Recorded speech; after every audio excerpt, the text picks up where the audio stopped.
અમદાવાદનું મિની મહાકાલેશ્વર જ્યોતિર્લિંગ. ઉજ્જૈન જેવું જ ફીલ થાય છે અહીંયા, અને અહીંની અલગ જ એક એનર્જી તમને જોવા મળશે. જેવું કે તમે પાછલા વિડીયોમાં જોયું કે આપણે અમદાવાદ પૂગી ગયા હતા, બસ સ્ટેન્ડની બહાર નાસ્તો પાણી કર્યો હતો. અત્યારે હું આવી ગયો છું અમદાવાદના મિની મહાકાલેશ્વર જ્યોતિર્લિંગમાં, જેને અમદાવાદનું મિની મહાકાલેશ્વર જ્યોતિર્લિંગ કહેવામાં આવે છે. અને આંબાવાડી વિસ્તારમાં છું. જો તમે પાછળ જોઈ શકશો, જો હું તમને દેખાડું. જો આ બાજુ અંદરથી નહીં બને ત્યાં સુધી, જ્યાં સુધી ફોટોગ્રાફીની બધી પરમિશન છે ત્યાં સુધી હું તમને દેખાડવાનો પ્રયત્ન કરીશ. લોકલ સાઇટ સીન જેટલી વસ્તુ આવશે એટલી વસ્તુ હું તમને દેખાડવાનો પ્રયત્ન કરીશ. અને ગાઈસ, એનાથી વિશેષ વસ્તુ શું છે ખબર છે? જુઓ, આ જે દિવાલ છે ને, દિવાલની પાછળ જ એરપોર્ટ છે. મેન ઇન્ટરનેશનલ એરપોર્ટની બાજુમાં જ છે, આંબાવાડી વિસ્તારમાં. જે કંઈ પણ અમદાવાદના જે લોકલ હશે એને ખબર હશે. હા, અને જો બાકી બધું મોજા છે, બેલ્ટ છે, ચપ્પલની બધી મનાઈ છે. અને એટલી બધી ભીડે નથી, અને દર્શન બહુ શાંતિથી થઈ જાય. અત્યારે દીપકભાઈ જે આપણા ફ્રેન્ડ આપણી યારે જર્નીમાં છે એ ગયા છે, પછી હું જઈશ, કારણ કે સામાન એ પડ્યો છે. જો ગાઈસ, તમને જો પ્લેનનો અવાજ સાંભળાય, જુઓ જુઓ, સંભળાણો. બાજુમાં જ અડીને જ 50 મીટરના ડિસ્ટન્સમાં જ એરપોર્ટ છે ગાઈસ. હા, તો સારું, હાલો જોઈ ટ્રાય કરી ન્યાય જવાનો ટાઈમ મળશે કે રસ્તો બસ્તો મળશે. કારણ કે અમદાવાદ ભલે હું ઘણી વાર આવી ગયો છું, પણ ટૂંકમાં આ આંબાવાડી વિસ્તારમાં હું પહેલી વાર આવ્યો છું, એટલે એ થોડુંક મારે જોવાનું છે. તો સારું, હાલો ગાઈસ, અંદર જોઈ લો હું કેવી રીતના, કારણ કે મને નથી ખબર ફોટોગ્રાફીની શું સિસ્ટમ છે અથવા તો વિડીયોગ્રાફીની શું સિસ્ટમ છે. જો વિડીયોગ્રાફી કરવા દેશે તો અવશ્ય હું તમને મહાકાલના દર્શન કરાવીશ. તો ગાઈસ જુઓ, આવી બાજુ જો પરફેક્ટ ઇન્ટિરિયર આપણે સ્ટાર્ટિંગનું આ બાજુ છે. પછી હાલો હું તમને અંદર આવું, હું તમને વસ્તુ દેખાડું. જે અમદાવાદનું આપણે કહેવાય કે મિની મહાકાલેશ્વર જ્યોતિર્લિંગ છે. આ દાન પેટી છે, અને અહીંયા જુઓ સમય છે, મંગળા આરતીનો છે. સવારે 4 થી 6 વાગ્યાની વચ્ચે છે. નૈવેદ્ય આરતી 10:30 થી 11 વાગ્યાની વચ્ચે છે. સંધ્યા આરતી 7:30 થી 8 વાગ્યાની વચ્ચે છે. અને શયન આરતી 10:30 થી 11 વાગ્યાની વચ્ચે છે. અને અહીંયા દાન પેટી છે, અહીંયા શંકર, અહીંયા હનુમાન ચાલીસા. હવે ગાઈસ, સાચો નજારો હવે જ છે. જુઓ તમે એકવાર તમે નજારો જુઓ ગાઈસ, એકવાર ખાલી તમે અહીંની એકવાર ફીલ કરો. અને મારી પાસે કોઈ શબ્દ નથી કોઈ કહેવાના. અમે અહીં કેટલો સમય બેઠા એ તો અમને નથી ખબર, અને હજી કેટલો સમય અમે કાઢશે એનું નક્કી નથી. ક્લોઝઅપ એકવાર તમે લ્યો અને તમે એકવાર વસ્તુ જુઓ, ગજબ વસ્તુ છે ગાઈસ. તો હું જો ઓલા ભાઈ જાય પછી મોઈ જલ અર્પિત કરવા જવાનો. ઓમ નમઃ શિવાય, ઓમ નમઃ શિવાય.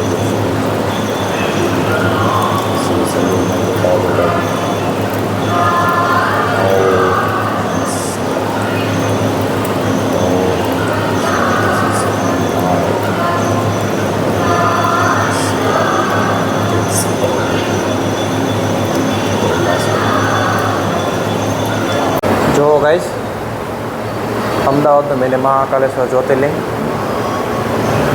આવી રીતના છે. અંદરનું ઇન્ટિરિયર જ્યાં સુધી પરમિશન છે ત્યાં સુધી હું તમને દેખાડું.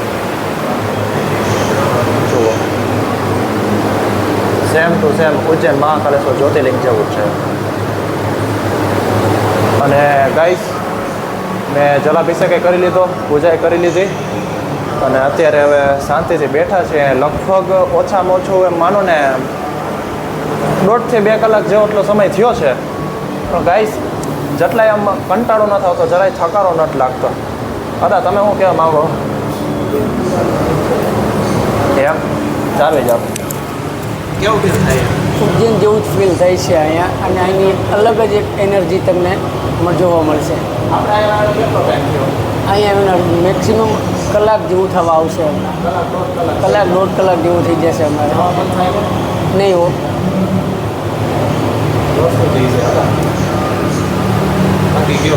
બસ દાદાની કૃપા બની રહી. હા, એ તો છે. હા, એ તો છે. તો ગાઈસ, નક્કી નથી અહીંથી ક્યારે જાય એનું. તો ફાઇનલી ગાઈસ, મહાકાલ મંદિરના દર્શન કરી લીધા છે. અને અત્યારે હવે જાય છે આમ બહારની કોર હું ને દીપકભાઈ અને અદા ભૂખ લાગી હટ્ટીને હો. આ તો કાંઈક જોઈ ક્યાંક મળતો ને ફ્રેશ વસ્તુ. અહીંયા કાંઈ નથી ખાવા, આપણે થોડાક આમ બહાર વયા જઈ. અહીંથી જો મારો પ્લાન છે ને ચોખ્ખો છે, સાંભળો. અહીંથી પહેલાં છે ને આપણે નાસ્તો કરી લઈ. નાસ્તો કરીને છે ને આપણે સીધા અંતર વયા જઈએ બસ પેલા જશે ને. અત્યારે કેટલા 9 વાગ્યા છે, 9:30 કેટલા વાગ્યા? 9 થવા આવ્યા ને એટલે માનો ને 10 સાડા 10 આપણે તૂટી જાય રેલવે સ્ટેશન રેડી. પછી ને રખડ છે ને એસી વેઇટિંગ રૂમમાં કાં હોઈ જાય, કારણ કે નાઇટની જે બસની જર્નીમાં છે ને વ્યવસ્થિત કંઈ નીંદર આવી નથી ગાઈસ, એટલે એ પ્રોબ્લેમ છે. તો સારું હાલો તમને નાસ્તામાં દેખાડી નાસ્તો શું કરી. કંઈ સ્પેશિયલ વસ્તુ તો નહીં હોય, ઘૂઘરા સમોસા ગમે વસ્તુ એથી ખાઈ લઈ હતા રેડી. મળે છે એની ભલે સારું હાલો.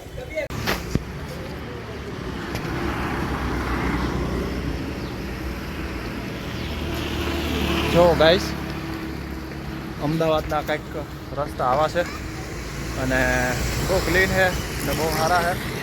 પાછળ લોકો હવે કદાચ હું વ્યવસ્થિત નહીં આવી શકું. અને આગળ જાય છે નન્ના મુન્ના રાહ્યું દેશ કાશી પાયું. પાછળ જાઉં છું. ક્લીન સારા છે, રાજકોટ કરતાંય ક્યાંય ક્લીન છે. 10માંથી 8નો રેટ થઈ ગયા આપણે. મસ્ત છે રસ્તા. અને હજી પ્રોફેશનલ એરિયો તો હજી બાકી જ છે ગઈ. જો આમાં અમારા એક રિલેટિવ આવે છે, જો એ આવી જશે તો નહીં રહે. અને કદાચ જો આવી રીતના વોકિંગ કરતા રહી તો તમને બધી વસ્તુ દેખાડશે. બાકી જો અમારા જો આ નન્ના મુન્ના રાહ્યું દેશ કાશી પાયું 120 કિલો વજન લઈને હાલે છે બરાબર. 120 કિલોનો વેઇટ લિફ્ટિંગ કરે રોજનું સવારનું હાઈએસ્ટ ને. એટલે ગાઈસ દીપકભાઈ માટે એક લાઈક કરો, કમેન્ટ કરો, ચેનલને સબસ્ક્રાઈબ કરવાનું ન ભૂલતા. વેઇટ લિફ્ટિંગનું બરાબર. કાંઈ તને કાંઈ ચાલો આગળ મળ્યા સીધા નાસ્તો કરવા. તો ગાઈસ અત્યારે એક દાળ પકવાનની લારી આવ્યા છે. જોવો કંઈક અમદાવાદના દાળ પકવાન કેવા છે હું તમને દેખાડું. કેવાય દીપકભાઈ? હું ટેસ્ટ કરવા માંગુ છું ભાઈ, હજી મેં ટેસ્ટ નથી કર્યો. હું ટેસ્ટ કરું, મેં હજી લીધા હે. તમને રાજકોટ જેવા તો ન જ થાય પણ જોઈ.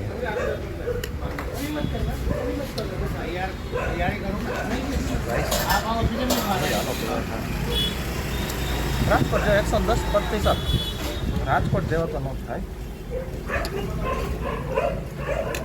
એટલે મીઠી ચટણી લાવો ને, મીઠી ચટણી મીઠી દાળ થોડીક ખાટી હા, અને ટેસ્ટ મીડિયમ હા ને પણ નાસ્તા માટે બેસ્ટ છે. તો કંઈક અત્યારે જો અત્યારે જો દાળ પકવાન ખાઈએ પછી લાગશે તો બીજી પ્લેટ મંગાવશે, સારી લાગશે નહીં દીપકભાઈ?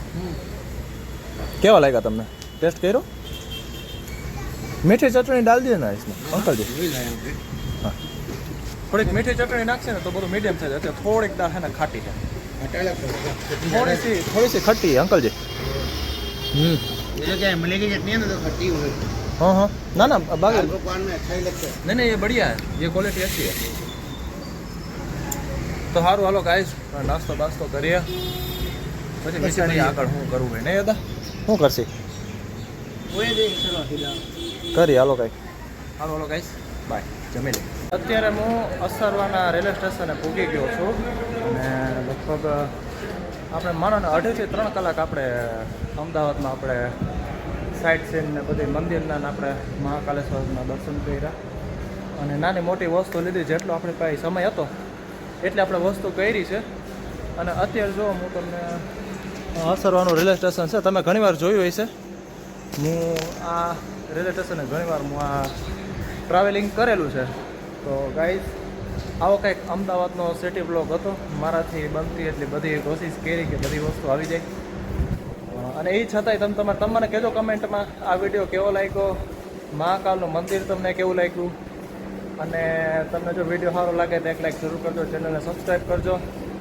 અને દીપકભાઈ પંડ્યા શું કહેવા માંગો? હે ગોગલ્સ અત્યારે શું કરવા છે ગોગલ્સ ને